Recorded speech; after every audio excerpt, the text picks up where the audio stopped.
So speaking of Twitch, good morning and good evening, depending on where you are in the world. Good afternoon. We have a special guest with us today from Japan, hence the special office hours time spot. It is 10 a.m. where I am, but it's nearly midnight in Japan.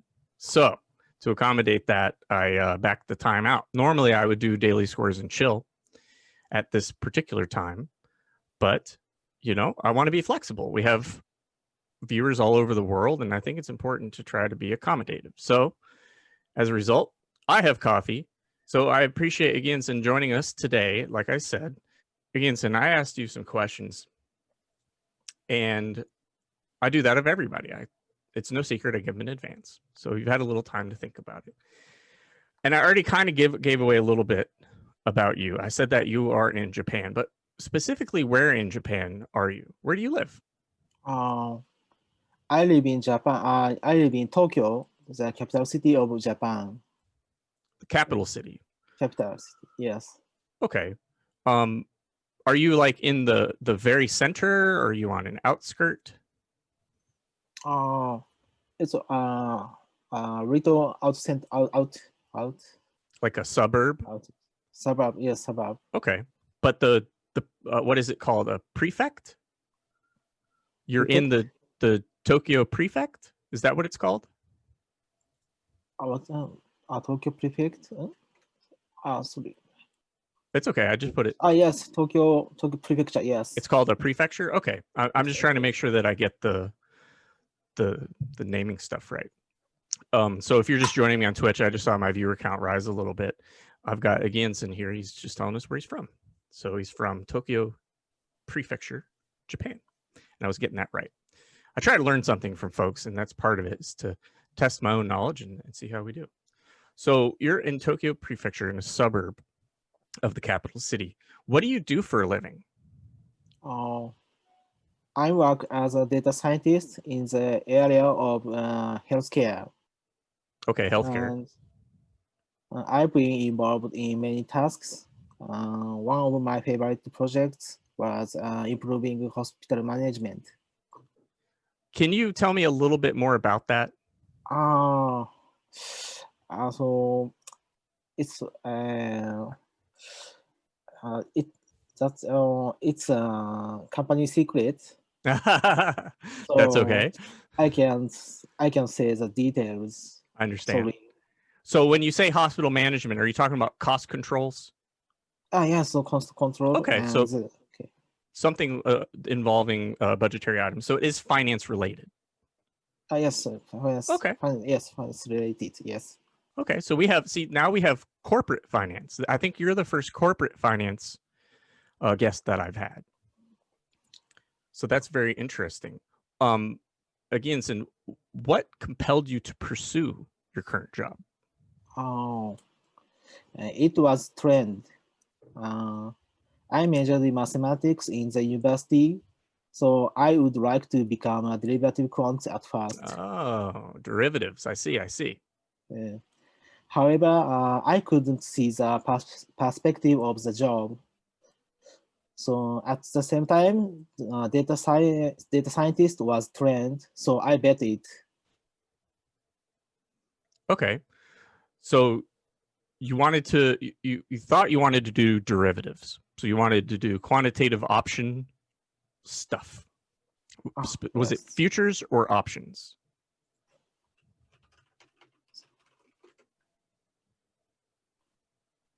Future, options. Okay, so mostly with stocks?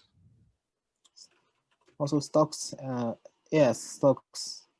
Okay, great. It is a very difficult field to break into. Studying math, I think, certainly puts you down the right path, but certainly difficult to get in.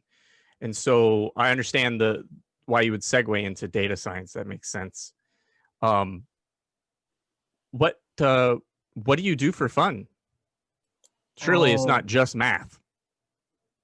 That's math, and I often eating around. You like to go out to eat? Yes, even in this Corona era. But And my favorite food is ramen zero. Sounds delicious. I think Delicious. yesterday we were talking about that a little bit during daily scores, Yes. and I learned a bit from you about that. I showed you that I had a ramen lab restaurant where they do ramen dishes and things, and you told me that that was a unique type of ramen. But your favorite is something that I have not seen in the United States, and I will now look for it with vigor because it just looks delicious. What else do you do for fun? In my holiday, I usually watch the horse race. Horse racing? Horse racing, yes. Oh, okay. What about horse racing do you particularly like? The horse race, it's what about horse racing? Horse race. I like just watching the racing and betting. Oh, we have a degen. Yes. Interesting. So, I imagine you're familiar with the Kelly criterion. Kelly criterion. No. I don't think about the criterions or in the horse racing. In my case, How do you pick a horse? because it's my favorite, or so. Is it the jockey or the horse that you pick? It's horse. Okay, so you pick the animal. Jockey horse, yes, horse. Okay. I pick the horse. All right. The horse, yes. So it's similar to your machine learning models. It isn't based on who made it. Sorry. I think so too. Yeah, it was a joke. Sorry for the delay. I was saying that like picking with models for the tournament, that don't pick the person, make it quantitative, because in this case picking the jockey, maybe that doesn't make sense. That's very interesting. So that was all. That was just a little sidebar to add a little color. So okay, so you said horse racing, you like to watch horse racing. Is there anything else that you do for fun? Okay. Okay. In the spare time, I usually play Numerai. Aha! He's like us. He likes to play the tournament. That's fun. Okay, I have a fun question, Ageonsen. On a scale of 1 to 10, how weird are you? Possibly 8 or 9, I think. But I like the middle, so it might be 8. Okay, well, so far I would say that from your own admission, you've rated yourself the weirdest of all my guests that have admitted how weird they are. But I don't think you're that weird. I think you're pretty normal. And so I guess it's all relative. But, thanks for the admission. I should go back and look and see how people have rated themselves in the past. Because if you say you're an 8, and I don't think you're that weird, and other people who I think are weird have rated themselves lower, I'm going to have to readjust the scale. We're going to have to do some scaling here. So that's interesting. I have another fun question again. What are you not very good at? It's languages, especially listening. Oh, listening to languages, hence the difficulty. But I think you're doing a fantastic job. Thank you very much. See, you're doing very well. Yeah,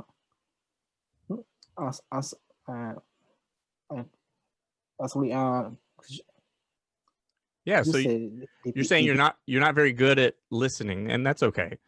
And I don't think I think you're doing great. So fantastic.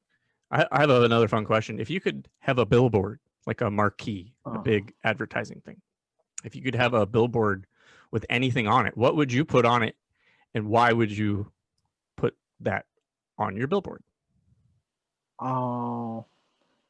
It must be a billboard with a picture which describes a man riding on his horse Okay, And horse racing.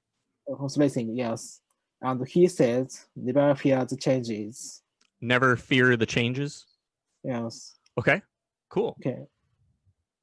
So why? Why would you have that on there? So actually, I always try not to fear new situations. So I imagine that phrase. That's awesome. Yeah, I think that's inspiring. That's really good. Never fear the changes.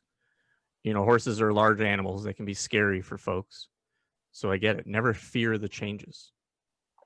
Sweet. So let's talk about you and Numerai. Let's get to some of the meat of the conversation. When did you start participating in the tournament? It was late April in this year. Okay, so just after the coronavirus first surge. Yes. We had a lot of people join after that because they had a lot of free time. Yes. I'm so too. At that time, I had time and started to study financial machine learning, so I tried it. Yeah, well, that makes sense. You said that you wanted to get into derivatives. And so this is a nice little segue, at least to get your modeling skills down. So that's good. How did you find out about Numerai? Oh, I had Numerai from one of my colleagues. It was 2016. However, I didn't join Numerai at that time because I doubted the potential of cryptocurrencies. I understand. Yeah, that can be a problem. In 2016, that was like the Wild West compared to where we are now. So that makes sense. I get it. So, but you heard about it 4 years ago. That's amazing that even then it was circulating around. I wish you had stuck around. That's okay. What do you wish you had known when you first started out? Oh, financial domain knowledge, including financial machine learning. When I studied at Numerai, I don't understand the problem settings. So I can't imagine how to improve the models. Okay, that makes sense. So Yuki's articles were so informative for me, so it was so helpful. That's Yuki. He was my guest several episodes ago, and so you found his Medium post and you thought they were good, and he wrote those in Japanese first, right? Right, I know, yes. Yeah, so they were in Japanese, and that was helpful, I would imagine. Okay, that's great. What do you think the number one reason people quit? Why do people not stick around? Oh, I think it would be high volatility of Numerai. Okay, so some volatility in the underlying. Or if it is not, it might be because of the difficulty of the tournament.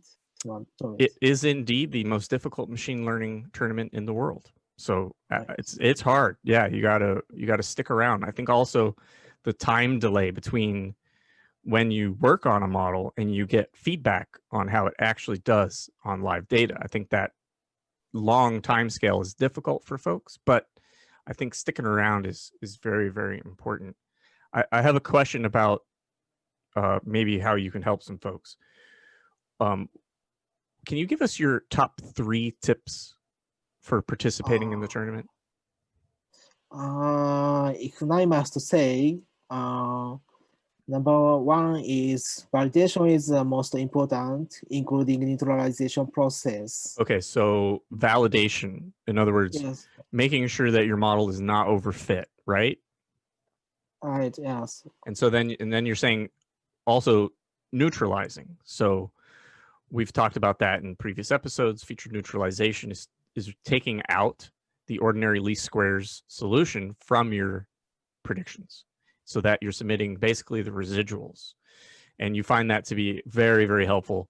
And so that's your number one tip, is to do feature neutralization. Yes. Oh, okay. yes. So what's your second tip? Second is too high sharp ratio could lead overfitting. Okay, so what do you call too high of a sharp ratio? It is over the 1.3. Really? That's Yes. interesting. Now, is Because, that pre or post neutralization? high sharp. Okay, one second. Sorry. It's okay. 1.3 before or after neutral. I put it there for you. After neutralization. After even. Wow. After. So the pre neutralization must be closer to 1 or even lower than that. Yes. Oh. That's interesting.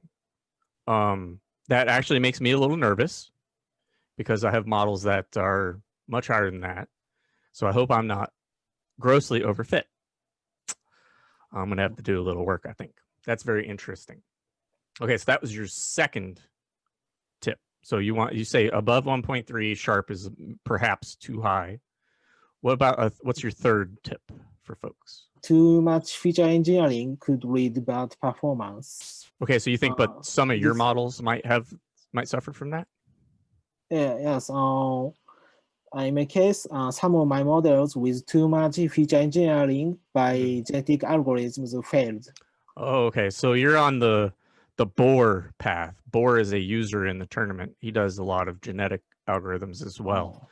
And so you think it's possible that too much feature engineering is giving you some bad performance. So, but you're excuse me, you're still doing feature engineering. So are you experimenting without doing that? I recently I don't do any feature engineering. Okay. Okay.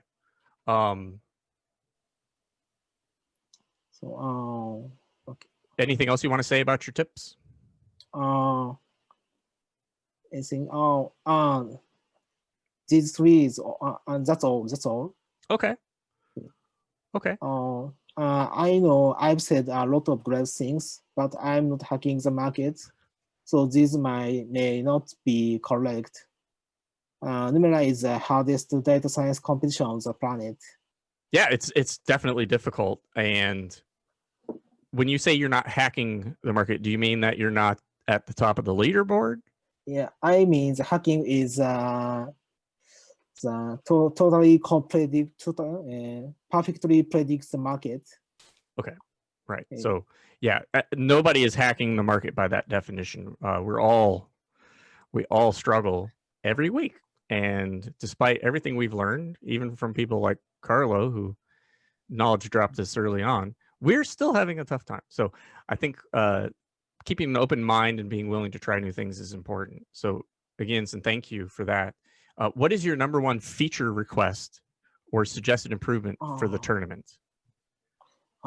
This may be a large request. If we could stake on the other participants' models, it may be interesting. Well, you get to answer that. I know they won't do that. But, that's okay. I asked the question, you give the answer, and that's all right. Who is your favorite team member? I love to ask this one. We're getting close to the end of the season too, so we might be able to pick a winner soon. Who is your favorite? NJ. NJ. Yes. NJ is a big favorite around here. That makes perfect sense. Why NJ? She is always thinking about numeral community and play a fantastic role in that. In addition, she always tells me the good advices. That is so helpful. She is. She's great. She's very helpful. So that's a vote for NJ. I think we've had some pretty wide votes this season. I've got to go back and look at who's winning, but I would imagine NJ is going to be close to the top because she always gets a lot of votes. Ageonsen, what are you working on now? What are you working on now? Yes. I'm working on reinforcement learning and causal inference for healthcare. Very interesting. So causal inference, that's extremely difficult. Yes. Wow. Are you trying to do that with Numerai? Yes, I also working on I also do play the Numerai. Wow, that's very interesting. I imagine we're not going to get much more than that, and that's okay. I'm not sure I would go down that path. That seems extremely difficult to disentangle. But hey, more power to you, especially if you're doing it professionally. You may have a better insight than most of us do. I have a question because a lot of people on my Twitch stream ask about a career in data science. And so I like to ask my guests to kind of give us a little insight into that. What advice would you give to someone who wants to become a data scientist? Master statistics and machine learning at the level of using OSS freely and correctly. What OSS? OSS are open source software. Open source software. Okay. Yeah. So master statistics. I always start with that. I think a prerequisite to machine learning and data science in general is at least a cursory knowledge of statistics to include ordinary least squares, correlation. What else? I mean, that's at least for Numerai, that would be the most important part. Beyond that, if you're going to move beyond EDA, explorative data analysis, you know, I guess a deeper dive with calculus. Statistics and optimizations. Okay. So optimizations and so it's a first step is statistics and optimization. I agree. Yeah, and you know, you don't have to major in data science. It doesn't really exist broadly yet anyway, but definitely statistics and getting in and learning to code. And I don't mean writing total software packages. I just mean doing some scripting so that you can do data analysis using like Python or R, MATLAB, you know, something like that. So, okay, using open source software. And what else? Is there any other advice for future data scientists? If you want to become researchers, survey papers as much as possible. So survey is the most important part of the researches. Yep, literature review is what I would call it. And that's going through the foundational papers in an area that you're researching and getting a feel for the data sets that are used in those research papers. So I agree. I think that's a pretty good tip.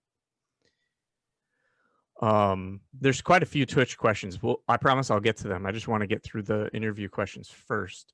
Do you have any book or paper recommendations? Oh, I skipped one. What is the derivation of your username? That was one you asked me to ask you. It's from my family name and first name. Okay. My first name is Eiji. Eiji? E-I-J-I. The Eiji. So, but it is similar to the Eiji, A-G-E. So I use the Ageonsen. That makes sense. Yes. Okay. And my family name includes some hot spring name in Japanese you. So and that also means onsen in Japanese. Okay. So I merged two of them. So I make the username Ageonsen. That's cool. I like that. That's a great play on words. I've been saying your name wrong for a long time. So thank you for correcting me, and I apologize for that. Ageonsen. I like that. Ageonsen. So it's Agi plus a hot spring. Cool. Yeah. I think that's pretty dope. Yeah, so just the final question. Do you have any book or paper recommendations? Oh.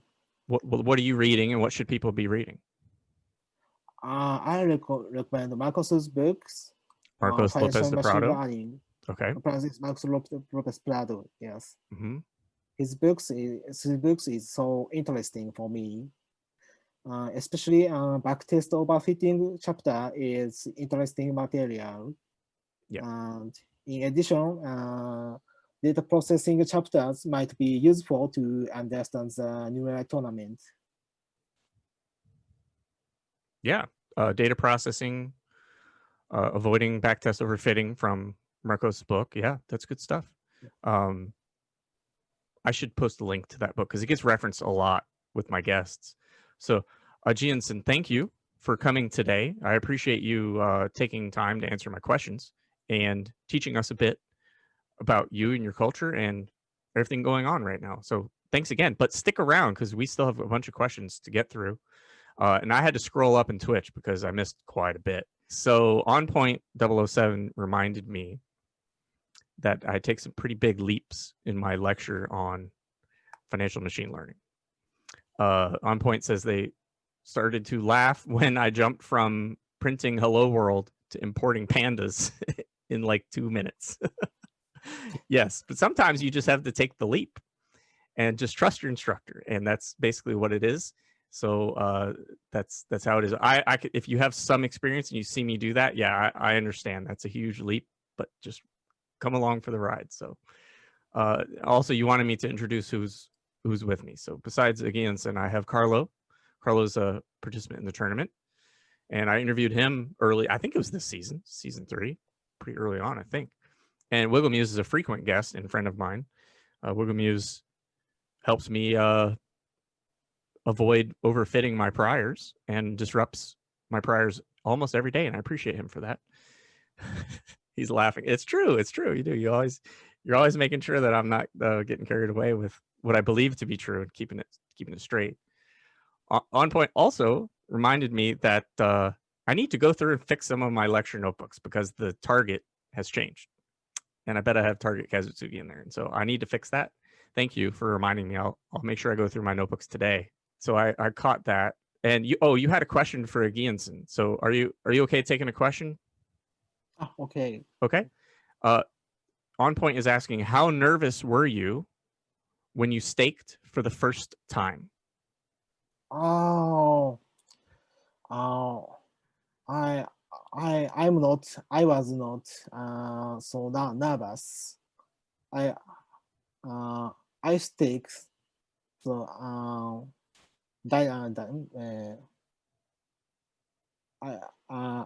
I stake some Numerai with no fear. No fear. No fear. He's fearless. Yeah, he bets. He's a degen gambler, so he's full tilt, folks. I tease. No fear. He says, I believe in my models and I'm going for it. Ars Mealy, to be clear, with feature neutralization, you fit your model, you get the initial predictions, and then you fit a linear model and take your final predictions as the initial predictions minus the linear solution. And that's right. You guess that this could go negative. That's also true. So you then scale or apply a sigmoid. JRAI answered that and said, since submissions are scored only on the rank, you need to transform back between 0 and 1. It is actually scale invariant if we're doing rank, but they require us to put it 0 to 1. And so that's why we do that. Yeah, Senador and Cap, correct. People are using min-max scaling. So as long as you get it to 0 to 1 without changing the order, that's what matters. On Point asks, has anyone ever stolen your model and made money with it? With the current cybercrime stats, it's not impossible. It's not impossible, but I'm not aware of anybody having their actual IP stolen. And it's still very risky. So, even if you had my model today, if you took my model, I may change it because perhaps I come to some new information and I tweak it, or I change the feature neutralization. So even with the model, I don't think that's enough to take and make money on. And Wigglemuse got to that. He says you could open source your model and it's still unlikely to hurt you, although of course someone else may benefit.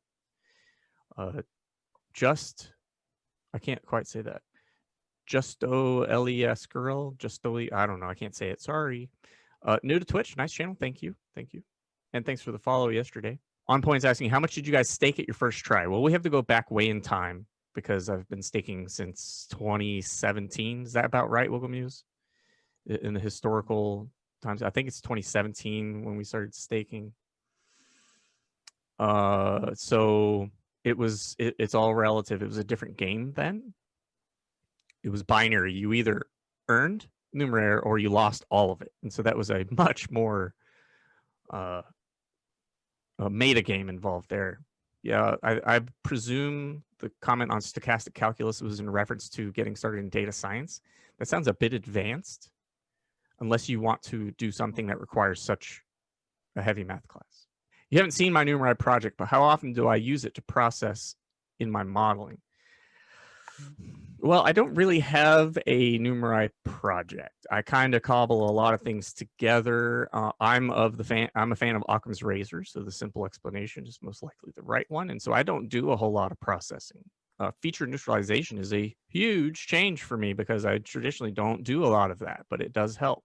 We're going to talk about that a little bit more soon. Causal inference was mentioned by Ageonsen. He wants, Carlo is asking, could you explain a bit more about that? Ageonsen, are you able to talk to us about that a little bit? I'm now working on propensity scores Okay. using the adjust the biases. That's interesting. This also because I treat observable data. Yes. Mm-hmm. So with propensity scores, that's like how similar is this thing to the other? Is that a rough translation? Might be true. So you're working on propensity scores, and specifically observable data is what you said in Zoom chat. So that's cool. We have a couple of Slido questions. One I can't answer. JRB wants to know when correlation plus MMC for the leaderboard. Hopefully soon. I don't know. Maybe someday. And then a question for all of us. What is the best way to prevent overfitting? Yikes. Besides feature neutralization. Well, you can either optimize directly for it, right? You do a function. How you define overfitting, I guess, is fairly relative, right? Whether that's on feature exposure, that could be a overfit, or it's on a correlation score that doesn't make sense, like it's 30%. Like that's not, nobody's ever hit a 30% correlation in Kazutsugi, so I think that's impossible. Best way to prevent overfitting is to treat the eras separately and cross-validate. That's my answer. What about you, Wiggle Muse? What do you say? What are we talking about? Yeah, I caught him multitasking. See how I get people all the time. Overfitting? Yeah, how do you prevent overfitting? My answer isn't very good because I'm not that principled in the same way that you guys are in terms of your recommendation of best practices, which I do not follow, which is a lot of cross-validation and so on. I like to make what I call principled models that just don't overfit in the first place.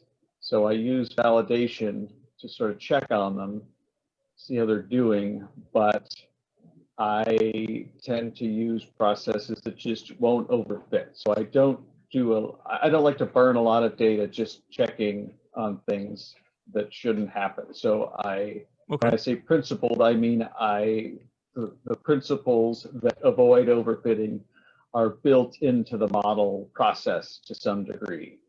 So if it's happening and I see that it's happening, I can sort of tell when it's happening just by looking at validation almost instantly. And then I know something's wrong and I would stop using that model. So a very simple example is just like a very vanilla random forest. If you're doing it on like an era basis, they can't overfit, but if you had enough randomization, they basically cancel all the errors out, or most of them. Mm-hmm. There's some overfitting that you can't avoid. I agree. Because it's just in the training data. It's a non-stationary thing. So lately I've been trying to, like I've been talking about lately with the regimes and how it hurts our MMC sometimes. And I don't think we can predict the regime from the data. The regime can change 5 minutes from now because of some event or whatever. So I think of the possibilities as a stochastic process, much like horse racing, which I also have a background in. So you don't look at a horse race as a deterministic event. You look at it as this horse has the best chance, and that's what will probably happen. But probably in horse racing is still only like 30% or something. And then you've got 10 other possibilities with lesser probabilities, but they're just as real. And so I try to have models that can handle all of those different possibilities. So it's more about not having things in the model that will never happen. That's an interesting point. Try not to have something in the predictions that could never happen. But I don't think we can define that. Yes, or that's most rare, yeah. or whatever. So and with all the slots we have now, you can really diversify yes. what's in there. And although I'm finding I don't, even with it, when I thought I had diversification, I really don't. I have like basically 2 streams. And I mean, you can do that with one model anyways. I mean, that's the meta model is. The meta model is made of thousands of models. People, I think, tend to forget sometimes they're afraid to just mix up your models.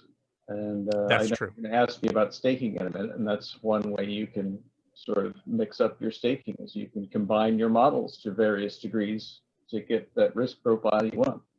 Yeah, that's a good point. Slot. JRB says drop out for neural nets and Dart for gradient boosted decision trees. I mean, I would listen to JRB. He's going to give you the technical and correct answer. On point, what's your take on learning about data science lingo from memes? Hey, you know, I think memes have a place. I try to incorporate memes in my lectures even because if you are familiar with the genesis of the meme, then you can get the joke and then you can make sense of it, right? So I think it's fine. I just would encourage you not to rely too heavily on them. So like I was saying, I think yesterday I was saying about the reading the Wall Street Journal to get familiar with the financial lingo. I would read like, I don't know, a bunch of Medium posts about data science. I would read maybe, I'm trying to think of other data science-y stuff. I actually don't read a whole lot of that because I spend too much time reading the financial press. Carlo, maybe you have what are some good newsletters or news sources for data science stuff? Yeah, I don't really read a lot of Medium posts. I would just Google the term. And, yeah, there are lots of good courses to get started. But like every day it's speaking about data science. Like, you know, if you're at work and you're talking about data science, like how do you pick up that kind of conversational data science? So I would tell in finance, I would say read the Wall Street Journal and watch Bloomberg TV, you know, and listen to the people or read people talking about it. What would you say is like a similar thing in data science? Yeah, I would recommend Kaggle discussions and notebooks. Okay. Because there's often where the latest innovations and the latest tricks. That's pretty good. I didn't think about that. Yeah, forum posts. What about Hacker News? Do you read Hacker News? Not that much, but I think it's a good source. Okay, so you know things like that. If you're a beginner, or even if you're not, and you have Twitter, just subscribe to follow Towards Data Science, because that way you'll get basically just random articles showing up in your Twitter feed. Too many to read, but you'll see some every couple of days that might pique your interest. You're like, oh, I will learn about that. And Towards Data Science has a lot of people posting the same tutorials over and over. You know, the same concepts. Some of them are better than others because they're just trying to get views, of course, but it just sort of immerse yourself into that thing where things are getting in front of your eyeballs. And then if you're interested, you look at them. If you're not, then you don't. If you're more advanced, then you do more like what JRB does, and you look at that feed of the academic papers coming through, because there's so many now every day. I think JRB reads learning visual stuff. I think JRB is reading over the shoulder of the people writing those research papers. That's how bleeding edge he is. So he's before it even goes to the referee process. But yeah, I would subscribe to JRB's feed when he makes. Eventually, you just have to say, "Oh, this is really intriguing me," and then go take a class or something. I mean, you could find an online class for anything now. So much free resources online. That's definitely true. So I hit the questions. We caught up on Twitch chat. Now I want to know, Wiggle Muse, if you have anything that you can share about what you may or may not have seen yesterday regarding a stake modality. Yes. So first, we went over that, and I said, you know, am I sworn to secrecy because I did leak that I was going to talk to you guys today? And they were like, yeah, don't say anything because none of this is necessarily happening, and we don't know when it's happening. And then they said, oh, you know, we should be more open. Say whatever you want. So I can say whatever I want now. And Harsh, I talked to Ageonsen and Harsh yesterday about staking, and they showed me some new interfaces that they're working on. Sweet. And Harsh is actually pushing for more open development like this. The good news is they're working on it. I think that is the big takeaway. But now let's see what they're working on. So what you got? What you got? Okay, so the takeaway I got, it was mostly, and this was Ageonsen and Harsh. Harsh is their interface guy over there. UX. So it was mostly about the experience of, you know, navigating the new staking forms that they're working on, rather than super, you know, grand strategy on staking. But there are some interesting changes that are in the pipeline. Probably, again, there's no timeline on this. It is not on the cusp of being out tomorrow by any means. I don't think. I don't think they've done any super serious back end work, because I think they're figuring out what they want exactly to be possible and how they're going to implement that. Fair enough. I wouldn't expect this in the next week or two, but they could surprise us and it could be out in a week. I don't know. They are looking at basically a new form for doing stake changes. They had several tabs on the form. So it's like stake increase, stake decrease, and then the stake strategy. What do you want to happen to your stake on a payout? So they have a restake or a go to wallet option. Okay, that's great. So that would be out of the payouts, which is what we've been asking for a long time. And then, of course, I pointed out a lot of things. A lot of the stuff was just nitpicky, clarity, grammar, things like that. One thing I don't think we're going to see right away in this update is the ability to move partial stakes immediately from model to model. I did get that impression. I actually I sent the comments to Ageonsen after I talked to him, which I haven't heard back from yet, because we didn't really cover that completely. In other words, I know a lot of people are, and you were specifically, when I do a decrease, it's out of circulation for several weeks, and then I can't do anything with it. And I think you will still have to wait on that. However, you will be able to, apparently, and again, all of this is, none of this is promised. Understood. But that's what they're working on. You will be able to have multiple decreases in process. So in other words, you won't have to, you know, if you change or cancel, it's not all canceled immediately. You can do a decrease in week 1 and do another one in week 2 on the same account. So you and possibly with a schedule. I like that. They do have an idea of having like recipes. Ageonsen's talked about this before, where if you want to say balance between different accounts automatically, they're thinking about that, but I think that will not be in the first version of this. It sounds pretty complicated. I'm okay with just being able to stagger withdrawals. I think that's a huge change. Or being able to specify, instead of just compounding it in, sweep it. Like, I think that's pretty good. Yes. And those two things would be a huge change. I added change to that, what I said afterwards is that what we need on day 1 of this, I think, at least for individual models, if we don't think about the whole grand sort of balancing between, is that you should have restake, which we do, decrease, and this is just the rollover. So let's say you have 100 NMR in an account and you've made 2 that week or whatever. So this is what to do with your 2 NMR that you've made at the end of a round.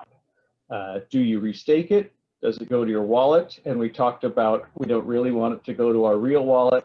because of a tax thing for U.S. citizens.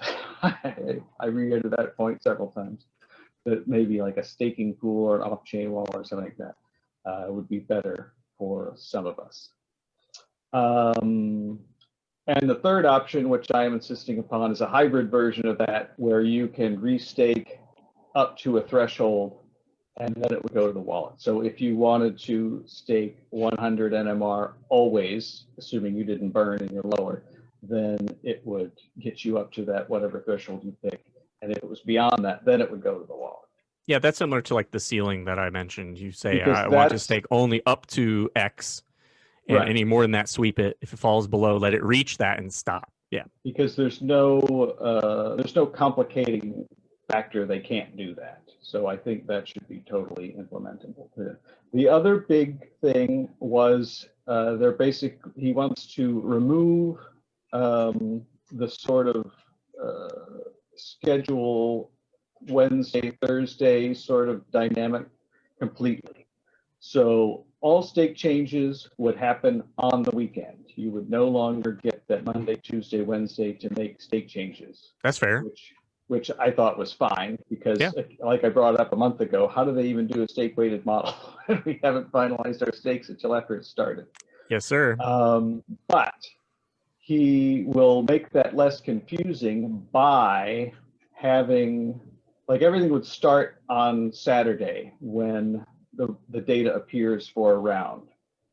So let's say for round 239, this next Saturday, the data would come out, and immediately on our submission pages, round 239 would already be listed. Even though there's still no scores till Thursday, it would be a blank line for 3 days, and it would say what you've staked. So any stake changes you make on the weekend are immediately shown, even though they're not applying until the new round. It would show the line for 239 will already be there, and it would say, plus 10 or whatever, minus 10 or whatever you did. So anything that you do in terms of staking would immediately be reflected on the submission tab. Makes sense. I think that's fair. They want timely information, and being able to change your stake 3 days after the round starts doesn't make a whole lot of sense to me. Right. And then we were working on stake decreases specifically, or stake changes, and he would say those would also be reflected in your wallet immediately. Like if you, like right now, because right now it can be confusing. Oh, right. Let's say you're changing 3 or 4 accounts, and you're like, minus this from my wallet, you're adding, subtracting from your wallet, adding to your stakes. It doesn't say anything in your wallet balance until Thursday when it's actually happening. So he'd say, well, that would happen immediately, so you couldn't like overstake. Because I was saying, as soon as I stake on something, it'd be helpful at least to have a running total of the amount that is going to be subtracted from my wallet, so I don't overextend or whatever. And then he said, well, actually, we're going to probably make it happen instantly, so you couldn't do that. But then I said, well, is that an on-chain wallet? And he was like, yeah, I think so. And I thought that sounds like a very sketchy idea, because that's going to incur transaction costs. And there's a lot of times where I make a change and then I tweak it 5 minutes later. Me too. I must do that every weekend. I'm like doing all this mental math and because you've got 15 models and you're like, oh, I'm going to add 5 to this, and then I'll add 5 to this, and then you're like, oh, wait a minute, this one, I get this one, and then I'll take one away from here. So we all do that. So I said we could be more disciplined and work it all out in a spreadsheet in advance, but it's like chess. It's like chess. If you push, do that, but touch the piece, it would be on chain. And then I said, well, what happens when Uniswap gives out money that week and Ethereum is broken, and now we're trying to make a change, and there's an hour wait in the thing. So I think I put some, and he agreed with all of that. So I think I put some very serious doubts in Anson's mind that maybe that wasn't a great idea. And I guess you're thinking the same thing. No, like I said, you and I are very much in agreement on a lot of these things, and so I was glad they picked you, because I feel bad when they seek my opinion, and I'm like, I don't really, I speak for myself. I feel bad like representing the user base because I may not have a universal opinion on this that people agree with. Yeah, I mean, a just lot me. of what we talked about was because they had like several different scenarios. Yeah. Let's go through the process of doing a stake decrease. Cool. Okay, so you push this button, do you understand what you're seeing? Push this button, do you understand what you're seeing? When it says this, do you understand what you're seeing?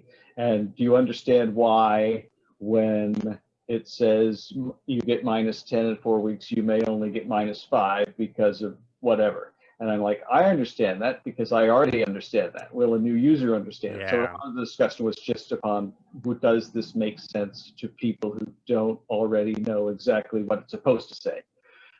And especially once you get into several decreases, which I didn't even grasp at first, because he's like, look at this, and it's got decrease 1, decrease 2. And then I'm like, okay, I'm following the math. And I wasn't thinking about the fact that we can't even do that now. And then Anson was like, are you excited about the fact, I even did a pretty good Anson intonation there. Are you excited about the fact that we can do multiple decreases? And I'm like, what? And I'm like, oh, right. And I'm like, no, that's huge. That's a big deal. So I said, yes, I'm very excited. But then it actually occurred to me later, because we didn't really get into the idea of changing partial stakes to other models without like switching the models, which we could do now. We can move them wholesale if we want to switch a stake from one model to the other, but we can't take 10 and immediately put a decrease on one and immediately add it to another. And like we didn't even get into that. I didn't even think about that much because they were guiding me. But so I don't think that's on the. I did ask, what are the things that people have been asking for that are just a hard no? What are you never going to do? And I said, I know some people, I think, actually want to like move their in progress stakes, not just for model to model, but like things that they've actually bet on. And I said, well, you'll never be able to do that. Yeah, and, no. And then I was like, okay, when we've got a whole suite of models, we do need sort of a summary page of what is going on in terms of our stakes that we can refer to when we're adjusting stakes. Yeah. But we've got more active stake management tools. And so I want like a summary page, like a spreadsheet almost, where I can see this one's going to this sound. And he says, yes, I want that too. And we're working on that, but that probably, that's in their mind, but I don't know if that's really part of this project per se. Yeah, it's so complicated. I know that we've talked to Anson off and on about this for some time now, and the mental gymnastics of figuring this out must be difficult, especially involving blockchain transactions and everything else that's going into it. But at the end of the day, we're the users and we're putting our capital at risk, and we have different motivations than they do, and so we're demanding this, and I think we deserve it. So it was mostly about clarity, but the actual major changes to the capabilities and the way things work would be the weekend thing. All the stakes would be on the weekend before the deadline, same deadline as the submission, and everything would be visible immediately. So I like that. And the second thing is that overlapping ability to have multiple stake changes at once. I don't know what happens when you could like do a decrease and an increase after.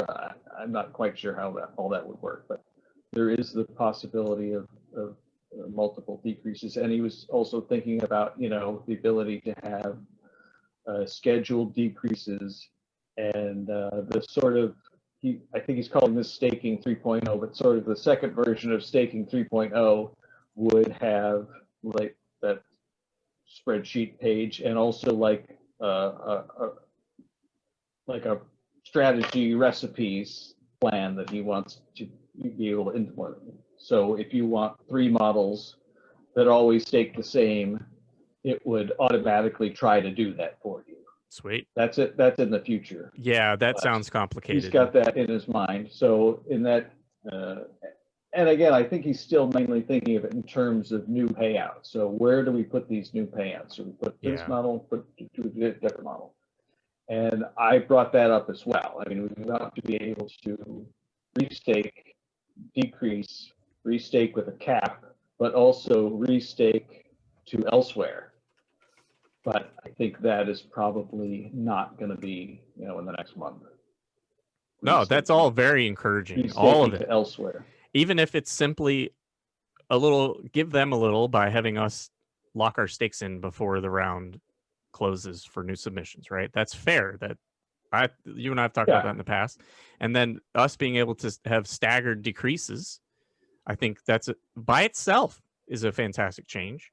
And then being able to set a ceiling on like max stake, so it just never goes above that. But if it draws down, it lets it fill back up to that point. I think that too would be extremely helpful for risk management. I mean, I'm trying to guess in advance how much I need to withdraw. And the problem is that I go over my limit and I go way below my limit and I go over it and I go below it. And so sometimes I'm earning suboptimal because the withdrawal happens and then I have a high earn round immediately after it. And so while my percent return is higher than normal, my absolute return is lower because I'm not staking the optimal amount because I'm having to drift above and below as the round resolves. And so, yeah, that would be ideal because I would always have the same amount at risk and my absolute returns would also be optimized in that sense. So it's very encouraging. The most of the stuff I actually complained about was mostly verbiage and just stuff, you know, like it said one thing and then it had a button and it was unclear what that meant. And I said, oh, this should have a color. This is a drop down. You know, just confusing stuff that should be clarified better. The only bad idea in theory was that on-chain instant change thing, which I think it would be problematic. Yeah, no, I agree. Reasons and for transaction costs for them. Although he said, even if they do that, you'd still be able to make changes immediately after you made the first change, but with that potential chain delay and it's just costing them money. It just seems kind of dumb to do it that way. So totally. Just do it all at once when the round officially is closed for new submissions, because then it's locked in. But up to that point, we can change our mind and do whatever we do. But I did want to thank Ageonsen for joining me today. Thank you so much for staying up late and answering my questions. I hope that you had fun and that it'll encourage other people to participate. I appreciate you. Carlo, thanks for hopping on.